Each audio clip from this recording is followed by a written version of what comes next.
আমরা কি যাবো দিদি? যাবো আমরা রেডি।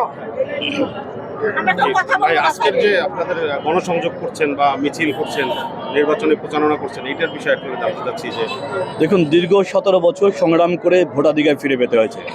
যিনি সংগ্রামের সফল নেতৃত্ব দিয়েছেন তিনি হলো বিএনপির চেয়ারম্যান, আমাদের প্রিয় নেতা সাংগঠনিক দেশনায়ক তারেক রহমান। তিনি ইতিমধ্যে 18 কোটি মানুষের প্রাণের স্পন্দন হিসেবে খ্যাত হয়েছেন। সেই দেশনায়ক তারেক রহমান প্রতিযোগিতা করছেন এই ঢাকা 17 থেকে। আমি দৃঢ়ভাবে বিশ্বাস করি ঢাকা 17-এর মানুষ ইতিমধ্যে প্রাণ ফিরে পেয়েছে। তারই একটি আজকে স্বতঃস্ফূর্ত এই অংশগ্রহণ, এই প্রচারণা।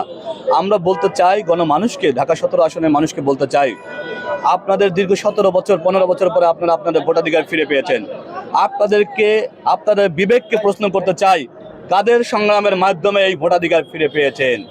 আজকে যারা বিএনপি তথা দেশনায়ক তারেক রহমানের সাথে প্রতিযোগিতা করেন, এই মানুষগুলোর গত 15 বছরে ভোটাধিকার ফিরিয়ে দেওয়ার জন্য কয়টি প্রোগ্রাম ছিল? এটি আপনার বিবেককে জিজ্ঞাসা করে কার হক হয়েছে, কার অধিকার তৈরি হয়েছে। সেই দল যদি হয়ে থাকে বাংলাদেশ জাতীয়তাবাদী দল বিএনপি এবং সেই নেতা যদি হয় তারেক রহমান, তাহলে আপনার বিবেকের সাথে আপনি প্রতারণা করবেন না। নিশ্চয়ই দৃঢ়ভাবে বিশ্বাস রাখি, আস্থা রাখি গণমানুষের উপরে। কারণ আমাদের প্রিয় নেতা দেশনায়ক তারেক রহমান বলেছেন, রাজনৈতিক সকল ক্ষমতার উৎস হলো জনগণ। বিএনপির রাজনৈতিক সকল ক্ষমতার উৎস আমাদের জনগণ। সুতরাং জনগণের প্রতি আমাদের আস্থা রয়েছে। আমরা জনগণের ভোটাধিকার ফিরিয়ে দেওয়ার জন্য দীর্ঘ সংগ্রাম করেছি। আপনারা নিশ্চয়ই অবগত আছেন, দেশনায়ক তারেক রহমান তৎকালীন সময়ে বলেছিলেন, আপনি আমার হাতকে শক্তিশালী করেন আপনার ভোটাধিকার ফিরিয়ে দেওয়ার জন্য। আমি বলছি না আমাকেই ভোট দিতে হবে। তখন দেশনায়ক তারেক রহমানের উপর আস্থা রেখে সমগ্র বাংলাদেশের মানুষ কিন্তু তারেক রহমানের উপর আস্থা রেখে সংগ্রাম করেছিলেন তার নেতৃত্বে। সুতরাং সেই সংগ্রামের মাধ্যমে আজকে ভোটাধিকার ফিরে পেয়েছে। যেই তারেক রহমানের সংগ্রামের মাধ্যমে ভোটাধিকার ফিরে পেয়েছে, যেই বিএনপির সংগ্রামের মাধ্যমে ভোটাধিকার ফিরে পেয়েছে এদেশের গণমানুষ, সেই গণমানুষের প্রতি আমাদের উদাত্ত আহ্বান এবং অনুরোধ, আপনারা আপনাদের বিবেকের সাথে প্রতারণা করবেন না। এই গণমানুষের শক্তি হলো আমাদের শক্তি, বিএনপির শক্তি। আমাদের দেশনেত্রী বেগম খালেদা জিয়া যেমন বলেছেন, বিএনপির রাজনৈতিক সকল ক্ষমতার উৎসই হলো জনগণ। একইভাবে আমাদের প্রিয় নেতাও বলেছেন, এই বাংলাদেশের মানুষকে নিয়েই তিনি থাকতে চান, এই বাংলাদেশের মানুষকে নিয়ে তিনি বাঁচতে চান, বাংলাদেশের মানুষের সিদ্ধান্তের উপরেই তিনি আস্থা রাখতে চান। সুতরাং একজন রাজনৈতিক কর্মী হিসাবে, একজন সমাজ সচেতন একজন মানুষ হিসাবে আমি উদাত্ত আহ্বান জানাবো, বিশেষ অনুরোধ রাখবো, যাদের আন্দোলনে এই ভোটাধিকার ফিরে পেল সেই বিএনপির সাথে আপনারা থাকুন। ইনশাআল্লাহ দেশনায়ক তারেক রহমানের হাতে থাকলে বাংলাদেশ পথ হারাবে না। বাংলাদেশ গত 9 দিন যাবত দেখছি অনেক প্রচারণা করছেন বা গণসংযোগ করছেন, আপনি জনগণের কিরকম সাড়া পেয়েছেন? দেখুন, আমরা মনে করেছিলাম হয়তো আমাদের যারা প্রশিক্ষিত কর্মী, আমাদের যারা সমর্থক শ্রেণী, যারা সক্রিয়, তারাই হয়তো এই মিছিলে অংশগ্রহণ করবে। কিন্তু এখানে এসে আমি অভিভূত হলাম, যখনই একটি নাম চলে আসে দেশনায়ক তারেক রহমান, তখন এই বাঁধ ভাঙা জোয়ার কে আটকাতে পারে? তোমায় রুদিবে সাধ্যকার, তুমি লক্ষ কোটি জনতার, তুমি তারেক রহমান।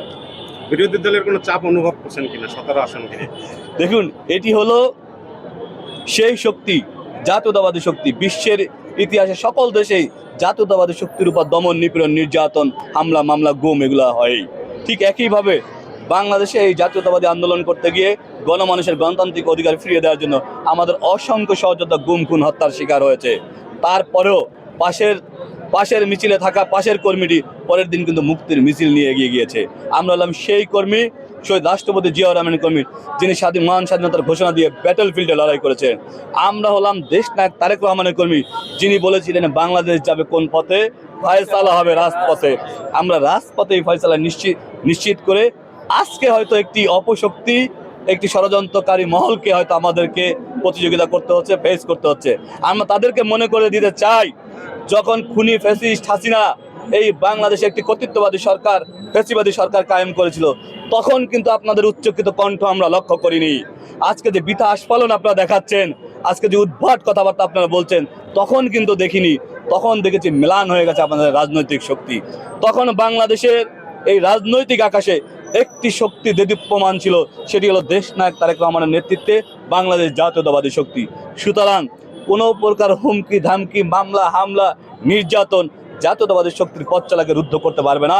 কারণ আমাদের জন্ম হয়েছে লড়াই করে, সংগ্রাম করে এই দেশকে রক্ষা করার জন্য। তাই আজকে স্লোগান উঠেছে, দেশ রক্ষার শপথ নিন, ধানের শীষে ভোট দিন। দেশ গঠনে অংশ নিন, ধানের শীষে ভোট দিন। আমরা আস্থা রাখি তারেক রহমানের উপরে। ইনশাআল্লাহ তারেক রহমানের হাতে থাকলে দেশ পথ হারাবে না বাংলাদেশ। একটা প্রশ্ন ছিল যে এই সাধারণ অনেকে বলছেন যে উনি যে একটি দফাতে বাস্তবায়ন করার জন্য যে ফ্যামিলি কার্ড দিবেন, এই কার্ড নিয়ে কেউ দিতে গেলে বা আমার বলে টাকা লাগবে, এমন কিছু মহল বলতেছে। এই বিষয়ে কি আসলে আপনারা সত্যি কি টাকা লাগবে? ধন্যবাদ, আপনি ভালোই বলেছেন। দেশনায়ক তারেক রহমান যখন রাষ্ট্র কাঠামো মেরামতের 31 দফা ঘোষণা করেছেন, তখনও এদেশে বাংলাদেশে নির্বাচন কিন্তু আসন্ন ছিল না। দেশনায়ক তারেক রহমান হলো রাষ্ট্রনায়ক। তিনি রাষ্ট্রনায়ক আচরণ থেকে রাষ্ট্র গঠনের জন্য 31 দফা ঘোষণা করেছিলেন। সেই 31 দফার অন্যতম হলো ফ্যামিলি কার্ড। যারা আহাম্মক, যারা আসলে রাষ্ট্র গঠনের কোনো ইতিহাস যাদের নেই, রাষ্ট্র পরিচালনা করারও কোনো ইতিহাস তাদের নাই, তারা এই ধরনের উদ্ভট কথা বলবে। কারণ যখন রাষ্ট্র পরিচালনার দায়িত্ব দেশনায়ক তারেক রহমান তথা বাংলাদেশ জাতীয়তাবাদী দল গণমানুষের ভোটে নির্বাচিত হবে, স্বাভাবিক কারণে এই গণমানুষের প্রতি দায়বদ্ধতা থেকে তাদের কাজ করতে হবে। গণমানুষ নিশ্চয়ই আজকে যে প্রতিশ্রুতি সেদিনকেও তো নিশ্চয়ই মনে রাখবে। সুতরাং একটা শ্রেণী এটা বলে যাদেরকে ইতিমধ্যে মুনাফেক হিসাবে প্রমাণিত হয়েছে, তাদের কথা এবং কাজের কোনো মিল নেই। সুতরাং তারা মনে করে তাদের মতো করেই হয়তো মানুষ বৃথা কথা বলে। দেশনায়ক তারেক রহমান হলো শহীদ রাষ্ট্রপতি জিয়াউর রহমানের আদর্শের উত্তরাধিকার, যিনি মহান স্বাধীনতার ঘোষণা দিয়ে ব্যাটল ফিল্ডে লড়াই করেছেন। সুতরাং দেশনায়ক তারেক রহমানের একজন সতীর্থ কর্মী হিসাবে বলতে চাই, তিনি এই গণমানুষকে যেই কথা দিবেন, ইনশাআল্লাহ রাষ্ট্র পরিচালনার দায়িত্ব বিএনপি পেলে তা অক্ষরে অক্ষরে বাংলাদেশে পালিত হবে ইনশাআল্লাহ। ধন্যবাদ। ধন্যবাদ। তারেক ভাইয়ের সালাম নিন, তারেক ভাইয়ের সালাম নিন।